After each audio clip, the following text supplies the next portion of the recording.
Alright, so after losing all my weight, the only problem that I really have now is loose skin. And I've done a whole lot of research on what it actually takes to get rid of loose skin. But this is the most important tip to lose all of that loose skin.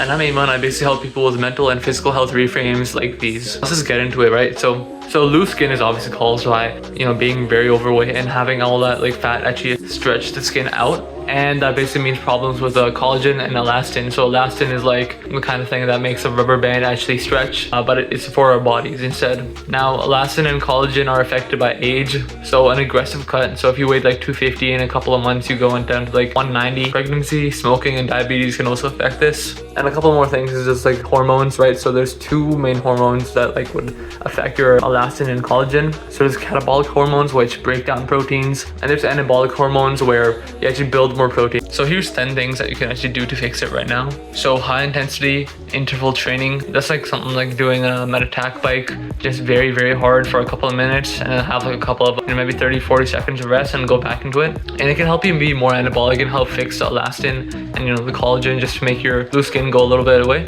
There's glucose, which inhibits anabolism, which means that you're probably going to be more catabolic. And glucose is, as I say, no sugar. In my diet videos, it's not actually good for you, especially in unnatural sources. So if you have an apple, it's going to be a lot better than just having a Pop-Tart or something like that. But if you already lost that weight, just let me know in the comments or message me directly. I always love to see people who succeed with these tips. But in this case, it doesn't mean that you pick sugar back up, right? Always just keep on you've already quit it for life, so just don't get back on it. Especially because if you've cut all that weight off and now you're left with a little bit of loose skin, glucose is not going to help you at all to tighten up that loose skin.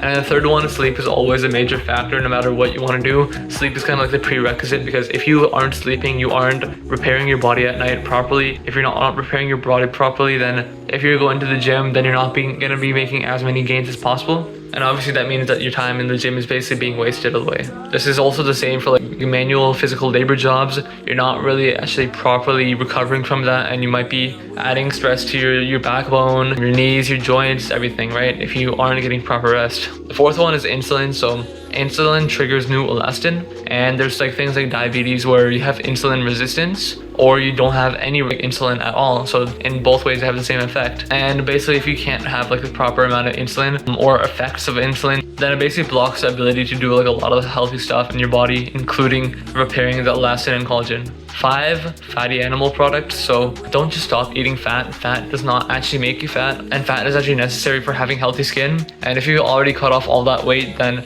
you should probably be focusing on a little bit more of a maintenance phase where you get the proper vitamins, nutrients in, fix up a little bit of that loose skin, and then you can go back into more cutting if that's your goal, or just start into a muscle building phase. But examples of ways to actually get these good fats: cod liver oil, steak, maybe a bit more of a fat cut of it. It doesn't obviously the leanest meat, that's good if you're trying to lose weight, but at this point you're just trying to get as many healthy fats and nutrients into you, so it doesn't really matter. Just don't go overboard, keep your maintenance calories, you know what to do. Eggs and things like that can help you get a lot of proper oils, so that's gonna get your collagen and elastin back to normal. But then another part of the diet is 6, so fruits and vegetables. The main thing is fruits with a lot of vitamin C. So it's not really trying to find out fruits, or it's not trying to have a supplement for vitamin C. It has to be from actual foods, and this is a natural way to help collagen and repair it. And you can also do sauerkraut, which is probably the best way to get vitamin C into your body. It's a natural source, and on top of that, it's very, very distilled, so you could probably get 10 times the amount of vitamin C compared to any other foods. And if you are going to do a supplement, it has to be a food concentrate, so it can't just be just actual vitamin C. It has to be concentrated from actual food, because there is apparently a difference between vitamin C in supplements and vitamin C in actual food. But this is the most important tip to lose all of that loose skin and to tighten it up, which is 7th tip: long fasting. So you've probably done a little bit of fasting just to get to where you are right now, or you worked out a ton and just continue eating what you did. But here's the thing: when you fast for more than 24 hours, your body goes into a state called autophagy, where it basically recycles old proteins and just all the things around your body. It just kind of repairs things. And we don't really get back into this state a lot with the modern day. We're always eating. Some of the tips I see out there for being healthy is eating every 2-3 hours. If you do that, you're gonna become fat again. And obviously most people aren't working out enough to actually make use of those calories that you're eating. Now 8, glycated protein. So when you have too many carbs and some protein, right, then what actually happens, so if you have too many carbs, too much glucose, and too much protein, then what actually happens is that your proteins start to get glycated, which means that they're kind of like useless, right? You can't really use them at all. Obviously, from the last tip, autophagy is going to help clear up a little bit of that, but too much protein, carbs, and glucose, and no use for it throughout the day, that's going to become useless. So try to implement a little bit of a long fasting into your schedule. It doesn't have to be like every single day, but with your maintenance phase, and let's say like you never have social events on Wednesday, then Wednesday you just don't eat for that whole day, and then you know, have that in your schedule every week. So then eventually by like the end of your maintenance phase, you should be pretty healthy, and a lot of that glycated protein should be gone, and you should get a little bit less loose skin.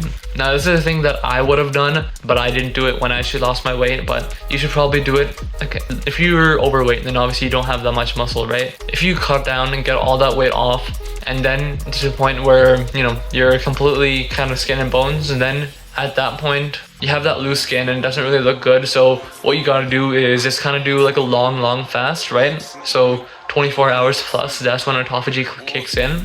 You don't want to get over 36 hours in most cases, but if you do, it should be all right. I mean, we're tough humans, right?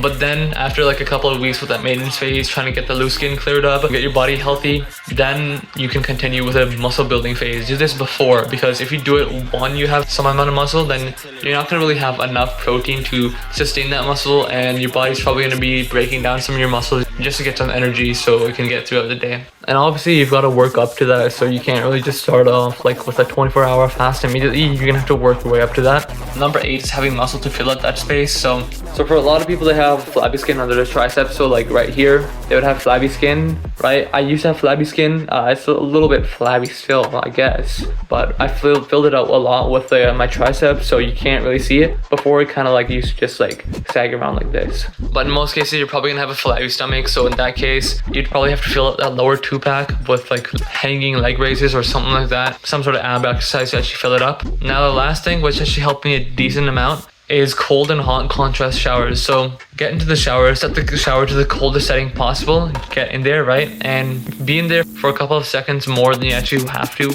or want to. So to the point where you're going to be feeling like, okay, this is cold, I want to get out. Stay in there for a couple more seconds and then set it to hot. And then when you're in hot, just try to cut it a little bit short. So get to the point where you're kind of comfortable. When you feel comfortable, then you go back to cold, right? You're going to have to psych yourself up a little bit for that, but try to direct it directly to, you know, wherever you have the most flabby skin. Whenever you do that, then your skin cells are going to be thinking, okay, we're going under a little bit of a tough time, we're needed to, like, it's kind of going to be a weakness, right? So your skin cells are going to be like repairing themselves a little bit more. Your body's going to be paying a little bit more attention to that area, and from that point, then your body will restore that when you sleep. You know, with all of these other tips, it's going to help that a lot. Now I have a little bit of loose skin left on my stomach a little bit, so this is basically the exact steps that I'm going to be following to get rid of it. And if you aren't at the point yet where you have to worry about this, then you probably shouldn't be watching this video, but there's no worries about that, because I actually have a video on how to lose weight, like the basics of weight loss, right? And that's like the basics of what I followed. There's a couple of, I think there's only 3 rules that I followed, and I lost majority of my weight like that. But to get most of that weight off, you can follow that video. It'll be on screen somewhere here and in the description. If you implement that, you're gonna lose a lot of weight, just trust me. So you can just click on that video and I'll see you there. And remember, this is what hard feels like.